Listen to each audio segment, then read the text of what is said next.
नीलनगर नाम का एक गांव था। उस गांव में एक सुंदर समुद्र, उस समुद्र पर जाने के रास्ते पर एक जंगल भी पड़ता था, जिस जंगल में कई लकड़हारे आकर लकड़ियां काटते थे और गांव में रहने वाले मछुआरे समुद्र में मछली पकड़ने जाते थे। ऐसे ही एक दिन रमेश और कपिल अपने कंधे पर जाल पकड़कर समुद्र पर जा रहे थे। अरे रमेश भैया, आजकल समंदर में मछलियाँ कम हो गई हैं, ज्यादा जाल में मछलियाँ फंसती ही नहीं हैं। हाँ तुम सही कह रहे हो कपिल, समझ नहीं आ रहा है कि क्या होगा। हाँ लगता है कि मौसम बदल रहा है, इसीलिए ऐसा हो रहा हो। मैं तो विचार कर रहा हूँ कि अगर अभी मछलियाँ जाल में नहीं फंसी तो मैं आज रात को भी जाकर जाल फेंकूंगा समुद्र में। रात में भी जाओगे? पर रात को मछलियाँ मिलेंगी? वो तो पता नहीं, पर कोशिश तो करनी ही पड़ेगी। दोनों समुद्र पर पहुंच जाते हैं। दोनों अपने अपने जाल को समुद्र में फेंकते हैं और मछलियां फंसने की राह देखने लगते हैं। दोनों वहीं बैठ जाते हैं। बहुत देर के बाद जब कपिल अपना जाल बाहर खींचता है तब उसका जाल खाली होता है। आज भी मेरा जाल खाली ही है। रमेश भैया आप देखो, आपके जाल में कुछ फंसा है या नहीं? रमेश अपना जाल खींचता है तो उसके जाल में थोड़ी ही मछलियां फंसी हुई होती है। देखो मेरे जाल में तो बस कुछ ही मछलियाँ फंसी हैं। पता नहीं इतनी सी मछलियाँ बेचकर मैं क्या कमाऊंगा। लगता है कि मुझे आज रात को आना ही पड़ेगा फिर से मछलियाँ पकड़ने के लिए। दोनों मायूस होकर चले जाते हैं। रात को कपिल जाल लेकर समुद्र पर आता है। वो समुद्र में जाल फेंकता है और राह देखने लगता है। तब अचानक समुद्र में लहरें बढ़ जाती हैं। ऊंची ऊंची लहरें उठने लगती है। आसमान में पूरा चांद खिला होता है और ऐसा लगने लगता है कि वो ऊंची लहरें चांद को छूने की कोशिश कर रही हैं। अरे ये क्या, ये अचानक इतनी ऊंची लहरें उठ रही हैं समुद्र में। लगता है कि तूफान आने वाला है। अब तो मछलियाँ जाल में फंसने से रही। चलो जाल निकाल लेता हूँ, नहीं तो जाल भी सलामत नहीं रहेगा। ऐसा विचार करके कपिल जाल खींचने के लिए नीचे झुकता है। वो जाल खींचने लगता है। तभी अचानक समुद्र के पानी के अंदर से एक बहुत बड़ा सोने जैसा चमकने वाला एक महल बाहर आता है। कपिल उस महल को देखते ही रह जाता है। वो महल समुद्र के पानी पर तैरने लगता है। उस महल की परछाई समुद्र के पानी पर चमकने लगती है। हे भगवान, मेरी आंखें ये क्या देख रही हैं? समुद्र पर तैरने वाला एक महल, और वो भी अचानक ऐसे प्रकट हो गया है। क्या है ये सब? कपिल उस महल को देखते हुए सोचने लगता है। वो महल समुद्र पर तैरते हुए कपिल के पास आने लगता है। अब वो महल कपिल के बिल्कुल पास आकर रुक जाता है। अरे ये महल तो कितना बड़ा, और समुद्र में ये मेरे पास आकर ऐसे रुक गया है जैसे मुझे कह रहा हो कि मेरे अंदर आओ। तभी एक बड़ी सुनहरी मछली पानी के ऊपर आती है और इंसानी भाषा में कहती है, कपिल अगर तुम्हारी कोई इच्छा हो तो इस महल में जाओ, ये महल तुम्हारी इच्छा पूरी कर देगा। अरे वाह, ये तो जादुई महल है जो लोगों की इच्छा पूरी करता है। चलो अंदर जाकर देखता हूँ कि मेरी इच्छा पूरी करता है या नहीं। आज तो मेरे भाग्य ही खुल जाएंगे। कपिल उस महल के अंदर चला जाता है और वो महल कपिल को लेकर पानी के अंदर चला जाता है। सुबह हो जाती है और कपिल के घर पर उसकी पत्नी उसकी राह देख रही होती है। रात हो गई है, मछली पकड़ने के लिए अभी तक नहीं आए हैं। मुझे तो बहुत चिंता हो रही है, कहाँ गए होंगे ये? शायद रमेश भैया के घर होंगे, वहीं जाकर देखती हूँ। तारा रमेश के घर जाने के लिए बाहर आती है। तभी रमेश वहाँ आता है और अरे कपिल कहाँ हो? चलो मछली पकड़ने जाना है। रमेश भैया मैं अभी आप ही के पास आ रही थी। अच्छा क्या हुआ? ये कल रात को समुद्र पर मछली पकड़ने लगे थे, अभी तक वापस नहीं आए हैं। क्या रात को गया था, अभी तक नहीं आया है? हाँ मुझे तो बहुत ही चिंता हो रही है, पता नहीं कहाँ गए हैं। मुझे लगा था कि आपसे मिलने आए होंगे, इसलिए मैं आपके घर आ रही थी। कल वो बोल तो रहा था कि रात को मछली पकड़ने फिर से जाऊंगा। दिन में तो हमें ज्यादा मछलियाँ नहीं मिलती हैं, और रात का गया हुआ अभी तक नहीं लौटा है। ये तो चिंता की बात है। हाँ इसलिए तो मैं आपको पूछने आ रही थी। तुम चिंता मत करो, मैं समुद्र पर जाकर देखता हूँ, शायद वहीं सो गया हो, उसे घर भेज देता हूँ। रमेश समुद्र पर आ जाता है। वो कपिल को ढूंढता है, लेकिन उसे कपिल कहीं दिखाई नहीं देता है। कपिल का जाल समुद्र के पानी पर तैर रहा होता है। वो देखकर अरे ये तो कपिल का ही जाल है। इसका मतलब है कि कपिल रात को समुद्र पर गया था और उसने जाल भी फेंका था, पर वो गया कहाँ होगा? रमेश सोचते हुए अपना जाल समुद्र में फेंकता है। कुछ देर के बाद वो जितनी मछलियाँ जाल में फंसती है उन्हें लेकर वो बाजार में बेचने चला जाता है। वो तारा के पास आकर, तारा, ओ तारा। रमेश भैया आ गए आप, और आपके दोस्त कहाँ है? अरे वो मैंने कपिल को बहुत ढूंढा, लेकिन वो समुद्र में मुझे कहीं मिला ही नहीं। समुद्र में सिर्फ उसका जाल ही तैरता हुआ दिखाई दिया मुझे। क्या सिर्फ इनका जाल? तो ये कहाँ गए होंगे? वही तो कुछ समझ नहीं आ रहा है। कुछ दिन बीत जाते हैं, कपिल वापस नहीं आता है। ऐसे ही एक दिन गांव का दूसरा मछुआरा भी रात के समय समुद्र पर जाता है। उसे भी वो जादुई महल दिखाई देता है। वो जादुई महल को देखकर उसके अंदर चला जाता है और महल पानी के अंदर चला जाता है। दिन बीतने लगते हैं और गांव के एक मछुआरे और जंगल में लकड़ी काटने जाने वाले लकड़हारे गायब होने लगते हैं। गांव के लोगों में दहशत फैलने लगती है। एक दिन गांव का एक जवान लड़का गोपाल रोज की तरह लकड़ी काटने जा रहा था। तब उसकी माँ ने कहा, बेटा तुम जा तो रहे हो पर मुझे बहुत चिंता हो रही है। माँ किस बात की चिंता? अरे आजकल गांव में क्या हो रहा है पता है ना? सबसे पहले कपिल, उसके बाद गांव के कई मछुआरे गायब हो रहे हैं। तुम जैसे लकड़ी तोड़ने वाले कुछ लकड़हारे भी जंगल से वापस नहीं आए हैं। हाँ माँ पता है, लेकिन डर के मारे ऐसे घर में तो नहीं बैठ सकता ना। अगर पैसे कमाने हैं तो लकड़ी तो तोड़नी ही पड़ेगी। तुम चिंता मत करो। गोपाल कुल्हाड़ी लेकर जंगल में चला जाता है। गोपाल चौकन्ना होता है और जंगल में जाकर लकड़ियाँ काट कर वापस आ जाता है। उसे सही सलामत देखकर उसकी माँ खुश हो जाती है। तुम आ गए बेटा, मेरी तो जान में जान नहीं थी। मैं बिल्कुल ठीक हूँ माँ, और जंगल में या रास्ते में कहीं भी कुछ ऐसा नहीं था जो डरावना या दहशत भरा हो। माँ अब मैं बाजार में जाकर लकड़ी बेच कर आता हूँ। गोपाल लकड़ी बेचने बाजार जाता है। बाजार में उसे रमेश मिलता है जो अपने ठेले पर मछलियाँ बेच रहा होता है। अरे गोपाल, आज तो बहुत सारी लकड़ियाँ लेकर आए हो बेचने के लिए। हाँ रमेश भैया, आज अच्छी लकड़ियाँ मिल गयी, इसीलिए ज्यादा तोड़ कर ले आया। अब तो ज्यादा लकड़ियाँ ही मिलेंगी ना, आजकल तो लकड़हारे लकड़ी तोड़ने जंगल में जाते ही नहीं हैं। हाँ माँ बता रही थी कि हमारे गांव के कुछ लकड़हारे और मछुआरे गायब हो गए हैं। हाँ, मेरा प्यारा दोस्त कपिल भी उस रात से वापस नहीं आया है। समझ नहीं आ रहा है कि कहाँ चला गया है। पता तो लगाना पड़ेगा, कुछ तो करना पड़ेगा। ऐसे अगर गांव के लोग गायब होने लगे तो गांव पर बड़ी मुसीबत आ सकती है। हाँ तुम सही कह रहे हो, कुछ तो करना पड़ेगा, पर क्या करें? अरे मैं तो अपनी मुसीबत से पहले ही जूझ रहा हूँ। देखो मेरे ठेले पर कितनी कम मछली है। सोच रहा हूँ कि रात को जाकर मछली पकड़ने की कोशिश करता हूँ। कुछ देर के बाद दोनों अपने अपने घर चले जाते हैं। रात हो जाती है और रमेश अपना मछली का जाल उठाकर समुद्र पर जाने लगता है। कुछ देर के बाद वो समुद्र पार करके पहुँचता है। आज भी पूरा चांद खिला हुआ था। रमेश जाल समुद्र में फेंकता है और राह देखने लगता है। समुद्र में बड़ी बड़ी लहरें उठने लगती है, जैसे कि वो चांद को छूना चाहती हो। रमेश उन लहरों को देखते ही रहता है और डर जाता है। तभी समुद्र के अंदर से जादुई महल बाहर आता है। रमेश उस महल को देखने लगता है। अरे वाह, कितना सुंदर महल है, पूरे सोने का बना हुआ महल। अरे इस महल का एक टुकड़ा भी अगर मुझे मिल जाए तो मेरी जिंदगी पूरी संवर जाएगी। रमेश उस महल की खूबसूरती ताक रहा था कि तभी वो सुनहरी मछली पानी के ऊपर आती है और रमेश, तुम्हारी जो भी इच्छा है इस महल में आकर पूरी हो जाएगी। क्या सच में ऐसा हो सकता है? हाँ जरूर, ये जादुई महल एक इच्छा महल है। इसमें आने वाले की हर इच्छा पूरी होती है। ये सुनकर रमेश बहुत खुश हो जाता है और बिना सोचे समझे उस महल के अंदर चला जाता है। रमेश के अंदर जाते ही जादुई महल समुद्र के अंदर चला जाता है। समुद्र के किनारे एक पेड़ के पीछे खड़े रहकर गोपाल ये सब कुछ देख लेता है। अच्छा, इसका मतलब ये है कि जो लोग गायब हुए हैं वो सब इस महल के अंदर चले गए हैं। लेकिन अब इनको समुद्र से बाहर कैसे निकालूं? वो सब जिंदा भी होंगे या नहीं? नहीं, मुझे ऐसा नहीं सोचना चाहिए। वो सब ठीक ही होंगे। अब मुझे ही जाकर ढूंढना होगा कि सच्चाई क्या है। माँ, मैं जंगल में जाकर लकड़ी काट कर ले आता हूँ। ये तुम क्या कह रहे हो? इस समय जंगल में जाओगे? इस समय तो जंगली जानवर जंगल में बेखौफ घूमते रहते हैं। पता है माँ, लेकिन अगर अभी लकड़ी तोड़कर ले आऊंगा तो सुबह जल्दी बेचने जा सकूंगा और ज्यादा कमाई होगी। इसीलिए मैं अभी जा रहा हूँ। तुम चिंता मत करो और सो जाओ, मैं थोड़ी देर में लौट आऊंगा। गोपाल अपनी माँ को सच नहीं बताता क्योंकि वो नहीं चाहता था कि उसकी माँ उसकी चिंता करे। वो समुद्र पर आकर बैठ जाता है। कुछ देर के बाद समुद्र में बड़ी बड़ी लहरें उठने लगती हैं और जादुई महल समुद्र के पानी पर आकर तैरने लगता है। वो महल गोपाल के पास आता है और सुनहरी मछली उसे कहती है कि तुम्हारी कोई इच्छा हो तो इस महल के अंदर आ जाओ। हाँ, मेरी एक इच्छा है जिसे पूरी करना सिर्फ तुम्हारे हाथ में है। अगर ऐसी बात है तो आओ, महल के अंदर चले आओ। गोपाल जादुई महल के अंदर चला जाता है। वो अंदर जाकर देखता है तो उसे उस महल की दीवारों पर कुछ परछाइयां दिखाई देती है। वो उन परछाइयों को देखकर आगे जाने लगता है। तभी उसे एक सिंहासन पर एक सोने की मूर्ति दिखाई देती है। गोपाल को देखकर वो मूर्ति अचानक बोलने लगती है। बताओ, तुम्हारी इच्छा क्या है? मेरी इच्छा बस ये है कि मैं इस महल की सच्चाई जानना चाहता हूँ। मैं ये जानना चाहता हूँ कि मेरे गांव वाले इस जादुई महल में कहाँ खो गए हैं और क्यों ये महल मेरे गांव वालों को गायब कर रहा है। गोपाल की बातें सुनकर मूर्ति की आंखों से आंसू बहने लगते हैं। मूर्ति कहती है, तुम्हें अपने लिए कुछ नहीं चाहिए? नहीं, मैं यहाँ अपने लिए कुछ नहीं मांगने आया हूँ। मुझे बस अपने गाँव वालों को सुरक्षित घर पहुँचाना है। गोपाल की बातें सुनकर मूर्ति की आंखों से आंसू बहने लगते हैं। मूर्ति कहती है, तुम वही हो जिसका मैं लंबे समय से इंतजार कर रही थी। परछाइयाँ जो तुम देख रहे हो वो सब वही लोग हैं जो इस महल में आए थे और उन्होंने अपनी स्वार्थी इच्छा इस महल से पूरी करनी चाहिए थी। इसका मतलब है कि मेरे सब गांव वाले परछाई बन गए हैं? हाँ, ये इच्छा महल एक जादूगर ने बनाया है। जब उसने मुझसे पूछा कि मेरी इच्छा क्या है, तब मैंने बिना सोचे समझे उसे कहा था कि मैं एक रानी बन जाऊं और मेरा समुद्र में एक महल हो, साथ ही मेरा शरीर सोने का बन जाए। उसने मेरी इच्छा तो पूरी कर ली, पर मैं यहाँ इस महल में कैद हो गई हूँ।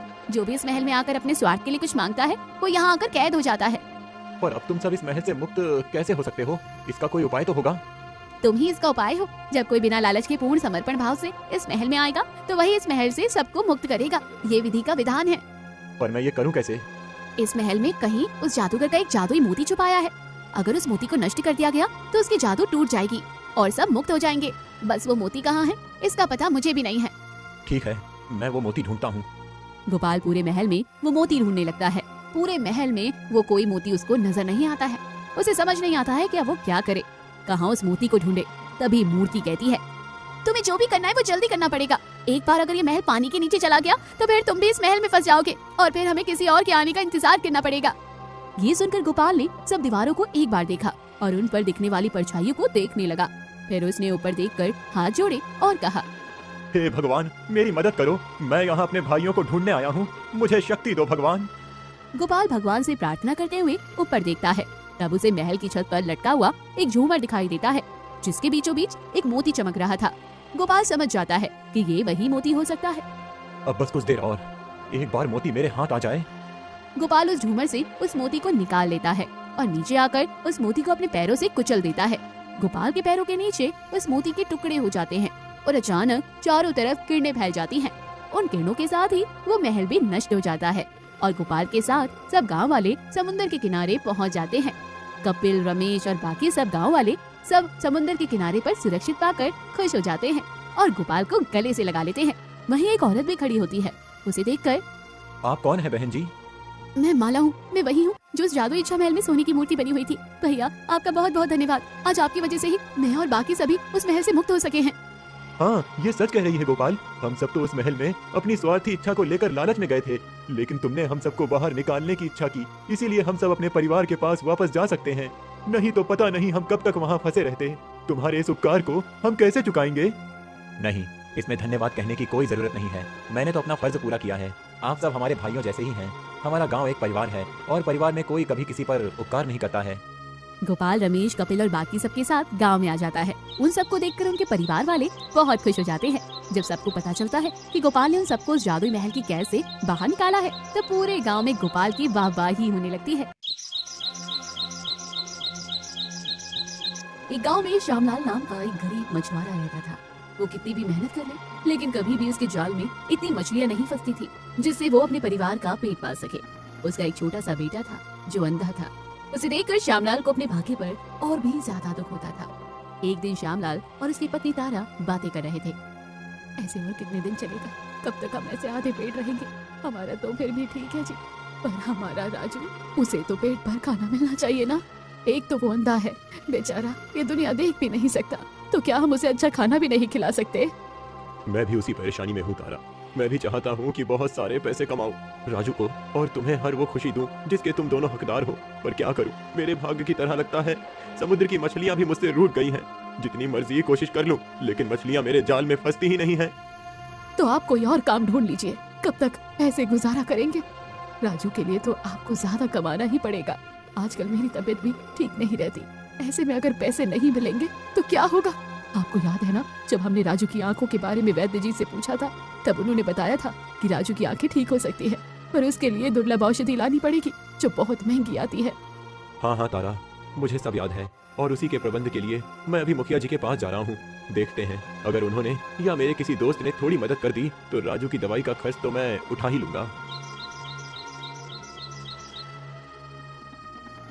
तारा को समझाकर श्यामलाल अपने दोस्त पंकज के पास आता है। श्यामलाल को देखकर पंकज समझ जाता है कि वो जरूर पैसों के लिए आया होगा। फिर आओ आओ श्यामलाल, क्या हुआ? आज सुबह समुंदर पार जाने की जगह मेरे पास आए हो? हाँ दोस्त, तुम तो जानते हो कि मेरे जाल में मछलियाँ फंसती नहीं हैं, इसीलिए मैं अपने परिवार का पेट नहीं पाल पा रहा हूँ। ऊपर से राजू की आंखों के लिए दवाई का प्रबंध करना है। तो मैं कह रहा था कि समझ गया कि तुम्हें पैसों की जरूरत है, पर माफ करना दोस्त, अभी मैं तुम्हारी कोई मदद नहीं कर सकता हूँ। मैं बहुत उम्मीद लेकर तुम्हारे पास आया हूँ पंकज। मैं समझ सकता हूँ श्यामलाल, पर मैंने पहले भी तुम्हारी मदद की है। मैंने आज तक तुम्हें जितने पैसे दिए हैं उतने ही तुमने अभी तक वापस नहीं लौटाए, और मैं सच कहूँ तो मैं भी अभी तुम्हारी मदद नहीं कर सकता हूँ। श्यामलाल मायूस होकर पंकज के घर से चला जाता है। अब क्या करूँ? मुझे तो लगा था कि पंकज थोड़ी मदद कर देगा, लेकिन उसने तो हाथ ऊपर कर दिए। अब तो लगता है कि मुखिया जी के पास जाकर ही कुछ हो सकता है, लेकिन मुखिया जी बहुत लालची है। पैसों के बदले मेरे घर या खेत मांग लेगा, पर अब मेरे पास और कोई चारा भी नहीं है। गांव का मुखिया जयराम बहुत लालची था। गांव वालों के बुरे समय का फायदा उठाकर उनके घर और खेत हड़प लेता था। अब श्यामलाल को मदद करने वाला दूसरा कोई नहीं था, इसलिए वो गांव के मुखिया जयराम के पास आता है और राम राम मुखिया जी। राम राम श्यामलाल, बोलो आज कैसे आना हुआ? वो मुखिया जी, मुझे कुछ पैसों की जरूरत थी, अगर आप कुछ मदद कर दें तो बड़ी मेहरबानी हो जाएगी। हाँ हाँ, अरे मैं तो यहाँ सबकी मदद करने के लिए ही बैठा हूँ। बताओ कितने पैसे चाहिए तुम्हें? आपने सही पहचाना मुखिया जी। हाँ, तुम्हें जितने पैसे चाहिए मैं तुम्हें उतने दे दूंगा, बस उसके बदले मुझे तुम्हारा खेत दे दो। क्या, मेरा खेत? लेकिन मुखिया जी, मैं आपको थोड़े थोड़े पैसे देकर सारा उधार चुका दूंगा, उसके लिए खेत की क्या जरूरत है? अरे श्यामलाल, पूरा गांव ये जानता है कि तुम्हारे जाल में मछलियां नहीं फंसती। तुम अपने परिवार को 2 समय की रोटी नहीं दे पाते हो और कह रहे हो कि मेरे पैसे लौटा दोगे। अरे तुम ठहरे एक मछुआरे, तुम्हें वैसे भी उस खेत की क्या जरूरत है? तुम्हारा वो खेत तो बंजर हो चुका है। हाँ मुखिया जी, लेकिन वो खेत मेरी पत्नी को उसके पिताजी ने बहुत प्यार से दिया है, वो उसके पिताजी की आखिरी निशानी है, हम वो खेत नहीं बेच सकते। अब देखो, अगर तुम मुझे अपने उधार के बदले खेत दे दो तो मैं तुम्हें थोड़े पैसे ज्यादा दे दूंगा। श्यामलाल सोचने लगता है। उसे पैसों की बहुत जरूरत थी, लेकिन खेत बेचने के लिए मन नहीं मान रहा था। वो मुखिया के घर से बिना पैसे लेकर घर चला जाता है। वो देखता है कि उसका बेटा राजू अपनी लाठी के सहारे चलने की कोशिश कर रहा है। उसे राजू को ऐसे लड़खड़ाता हुआ देखकर बहुत दुख होता है। वो जाल उठाकर समुद्र पर जाता है।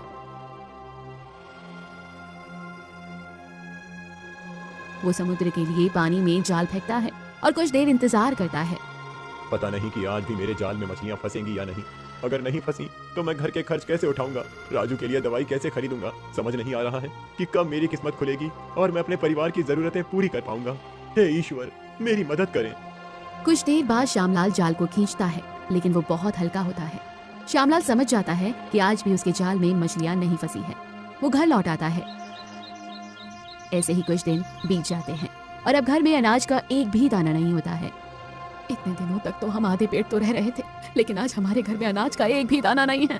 आज हमें हमारे बेटे के साथ भूखा रहना पड़ेगा। पता नहीं कि मैं किस पाप की सजा भुगत रही हूँ जो मुझे आप जैसा पति मिला है। ऐशो आराम तो नहीं, आपसे तो पेट भर खाने की उम्मीद भी करना बेकार है। ऐसे जीने से तो मर जाना अच्छा है।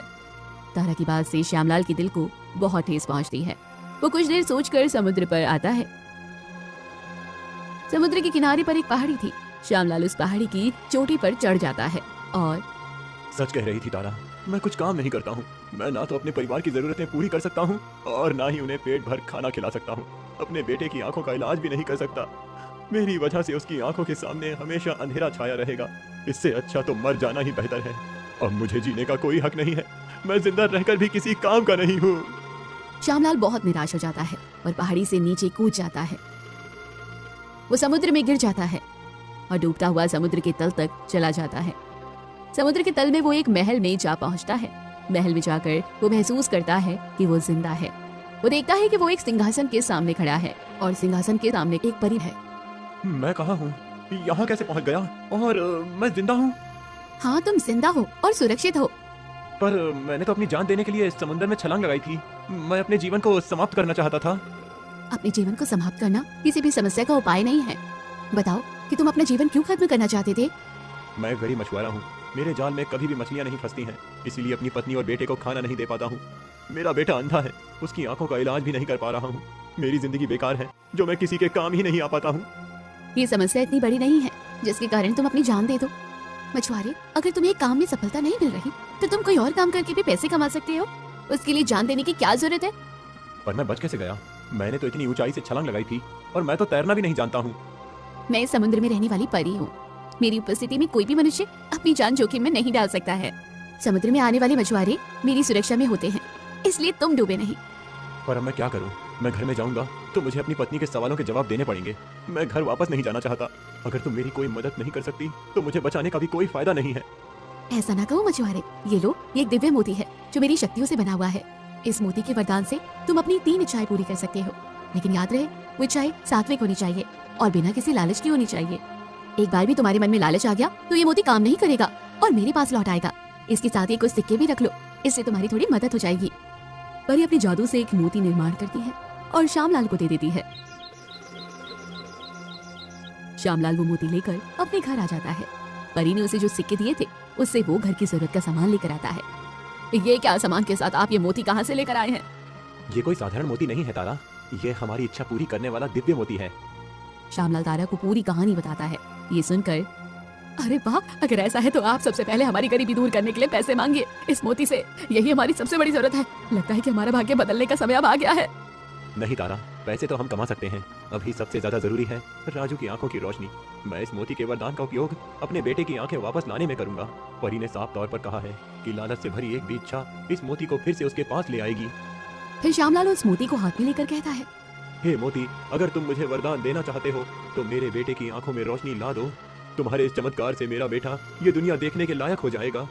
श्यामलाल के ऐसा कहते ही वो मोती चमकने लगता है और उस मोती से रोशनी निकलकर राजू की दोनों आंखों में चली जाती है। राजू अब सब कुछ साफ देखने लगता है। आप सही कह रहे थे, हमारे राजू की खुशी पैसों से भी कहीं बढ़कर है। अब राजू देखने लगा था, लेकिन श्यामलाल की किस्मत पैसों के बारे में अब भी उससे रूठी हुई थी।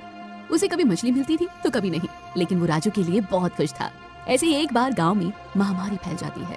एक के बाद एक लोग बीमार पड़ने लगते हैं। वैद्य जी को उस बीमारी का पता नहीं होता, इसलिए वो किसी पर इलाज नहीं कर पाते। तब पंकज श्यामलाल के पास आता है।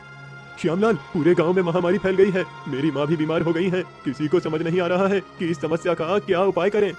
हम मुखिया जी से जाकर मिलते हैं, शायद वो कुछ उपाय कर पाएं। पंकज और श्यामलाल दोनों मुखिया के घर आते हैं।